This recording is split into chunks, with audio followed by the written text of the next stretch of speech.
Pupillage with the Crown Prosecution Service is set up like any other pupillage with a first six and a second six. So in my first six, I was shadowing basically every day, either in the Magistrates Court or the Crown Court. I got to do a secondment with Chambers as well, where I shadowed Defence Counsel for 2 weeks. In second six, from the very get-go, I was doing cases myself. I started with 1 to 2 cases a day, doing mostly plea and trial preparation hearings. More recently, I've been doing around 4 cases per day, and through that time as well, I've been able to have those cases be allocated to me. In due course, I'll be doing appeals against conviction.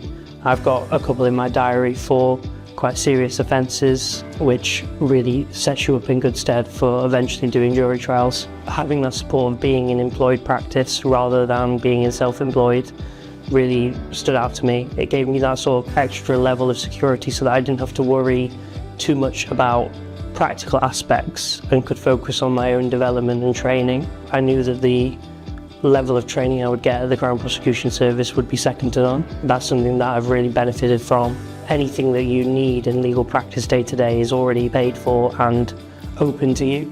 So I have ready access to Archbold, to Westlaw, to Blackstones, to LexisNexis. That sort of aspect of teamwork, of support, has really been beneficial in my training, whether that's from my supervisor, my line manager, even higher up. No question is a silly question, everyone says, so you could ask anybody in the Crown Prosecution Service for help, and they will give you help and they'll be more than happy to help. I've got a guaranteed job at the end of my pupillage.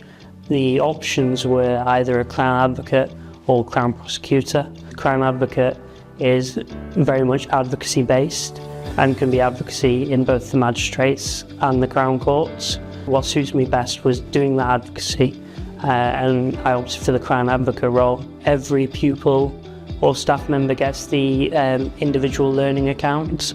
That's £350 that they can use to develop their own skills. The pension at the civil service is excellent. You can accrue flexi leave as long as you've accrued those hours working over your usual hours.